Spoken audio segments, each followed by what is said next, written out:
The Chinese pretty much own Jamaica. I mean, the Jamaican government is giving them concessions, land concessions. They're building hotels, beach resorts. They're building 2 schools for the for the Jamaicans. And what the Jamaicans have to give them in turn is the right to certain lands, the right to certain waterways. And if it doesn't stop, Jamaica, ironically, the land of Marcus Garvey and Bob Marley, will be the first Chinese colony in the Caribbean. Wow. It's getting bad. And you know why it's happening? Because the black bourgeoisie leadership in both Africa and the Caribbean, they don't have to live with the consequences of the economic decisions they make. So if I'm the president of Jamaica, okay, and China says, listen, we're going to give you $1 million in retirement. We're going to build you a retirement home, but we want this, this, and this. And you can loan as much money as you want. You can borrow as much money from the Bank of China as you want.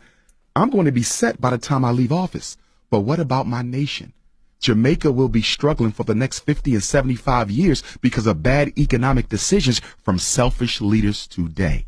And that's the problem in Africa, and it's the problem in the Caribbean. Well, you got to remember, China is overpopulated. So it's always looking for opportunities to dump some of its excess population. Right. And you know what's so sad? Chinese will come to South Africa poor, with nothing. And in 3 years, they're owning 2 and 3 major businesses.